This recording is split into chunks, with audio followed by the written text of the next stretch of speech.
آپ نہ ہی سب کی مرضی کے مطابق کام کر سکتے ہو اور نہ ہی آپ سب کو خوش رکھ سکتے ہو۔ یہ بڑا مشہور مقولہ ہے کہ ہر ایک انسان کو آپ خوش نہیں رکھ سکتے، آپ کتنا بھی چاہ لو، اور ہر ایک انسان کی آپ غلط فہمی کو دور نہیں کر سکتے۔ اور یہ جو محاورہ ہے نا کہ 4 آدمی کیا کہیں گے، وہ آپ کی زندگی میں 4 آدمی ہمیشہ رہنے والے ہیں۔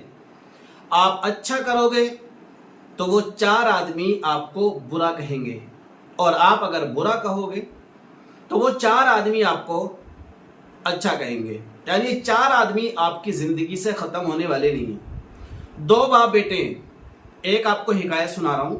2 باپ بیٹے، اور دونوں نے سفر کا ارادہ کیا، اپنے ساتھ میں تھوڑا سا سامان رکھا راستے کے لیے، اور ایک گدھا ان کے گھر پہ پلتا تھا، اس کو اپنے ساتھ میں لے لیا۔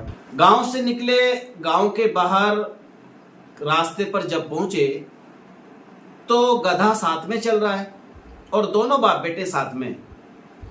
کنواں تھا قریب میں، وہاں پر کچھ لڑکیاں پانی بھر رہی تھیں، اور وہ لڑکیاں ان دونوں کو دیکھ کر کے ہنسنے لگیں، قہقہا لانے لگیں۔ قہقہا لگانے کے بعد میں کہا کتنے بے وقوف ہیں دونوں باپ بیٹے کہ ساتھ میں گدھا ہے پھر بھی دونوں باپ بیٹے پیدل چل رہے ہیں۔ ان سے بڑا بے وقوف ہم نے کوئی نہیں دیکھا کہ سواری ساتھ میں ہے اور دونوں کے دونوں پیدل چل رہے ہیں۔ مذاق بنا رہی تھی۔ خیر، دونوں باپ بیٹے آگے چلنے لگے۔ دونوں نے ارادہ کیا، پلان بنایا کہ ایسا کرتے ہیں کہ ابا آپ بیٹھ جاؤ، بیٹا بولا، اور میں پیدل پیدل چلتا ہوں، تھوڑی دور پھر میں بیٹھ جاؤں گا، پھر آپ پیدل پیدل چلتے رہنا۔ تو ایسا کریں کہ پہلے آپ بیٹھ جائیں۔ ابا نے کہا کہ بات تو ٹھیک ہے بھائی، چلو میں بیٹھ جاتا ہوں۔ باپ گدھے پر سوار ہو گیا اور بیٹا پیدل پیدل چل رہا ہے۔ آگے تھوڑی دور چلے اور وہاں پر کچھ نوجوان مل گئے۔ ان نوجوانوں نے دیکھا تو وہ بھی قہقہا لگا کر ہنسنے لگے اور کہنے لگے بھائی بڑا بے وقوف باپ ہے۔ آج کل ہر باپ اپنے بچوں کی لائف بدلنے میں لگا ہوا ہے، ان کو آرام دینے میں لگا ہوا ہے۔ یہ کیسا باپ ہے، خود گدھے پر بیٹھا سواری کر رہا ہے اور اپنے بچے کو پیدل چلا رہا ہے۔ بہرحال یہ بھی ان دونوں نے سنا۔ سننے کے بعد میں پھر تھوڑا سا آگے بڑھے، ارادہ کیا، باپ بولا بیٹا ایسا کر تو بیٹھ جا اور میں پیدل چلتا ہوں۔ باپ اتر گیا، اپنے بیٹے کو اس گدھے پر بٹھایا، دونوں چلنے لگے۔ آگے کچھ بزرگ بیٹھے ہوئے تھے، وہ مشورہ کر رہے تھے، کچھ باتیں کر رہے تھے۔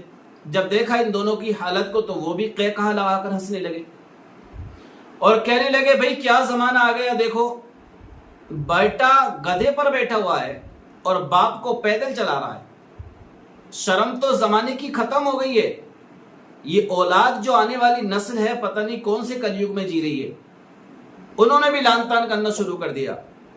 بہرحال تھوڑی دور چلے، دونوں نے مشورہ کیا کہ اب کیا کیا جائے۔ جب ہم گدھے کو خالی چلا رہے تھے تو بھی لوگ ہمیں بول رہے تھے، باپ بولا میں بیٹھا تھا تب بھی لوگ بول رہے تھے، اب بیٹا تو بیٹھا ہے تب بھی لوگ بول رہے ہیں۔ اچھا ایسا کرتے ہیں کہ دونوں لوگ ہی بیٹھ جاتے ہیں۔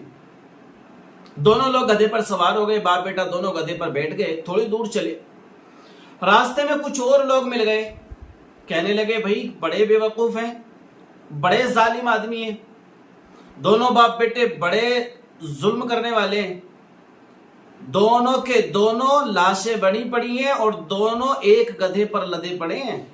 انہیں گدھے کی پرواہ نہیں ہے، گدھے کی جان کی پرواہ نہیں ہے، گدھے سے کتنی محنت کرا رہے ہیں۔ یعنی اتنے بڑے دونوں باپ بیٹے ظالم ہیں کہ یہ گدھے پر کتنا ظلم کر رہے ہیں۔ بہرحال ان دونوں نے سنا اور سننے کے بعد میں پھر تھوڑے سے آگے بڑھے، پھر کہا بیٹا اب کیا کریں، جب ہم دونوں پیدل تھے تو بھی ہم بے وقوف تھے، بیٹا سوار ہوا تو بھی بے وقوفی بنا، باپ سوار ہوا تو بھی بے وقوف بنا، اب دونوں سوار ہوئے تو اب بھی ہم بے وقوف بنے، تو کریں کیا؟ تو اس حکایت اور اس پہیلی سے آپ کو سمجھ میں آ گیا ہوگا کہ یہ دنیا آپ سے کبھی راضی رہنے والی نہیں ہے، اور یہ 4 لوگ ہمیشہ ہر وقت آپ پر ٹپڑیاں کرتے رہیں گے۔ تو خدا را ان 4 لوگوں کے چکر میں نہ پڑیں اور سارے لوگوں کو آپ خوشی دینے کے چکر میں بھی نہ پڑیں، کیونکہ سب کو آپ خوش نہیں کر سکتے۔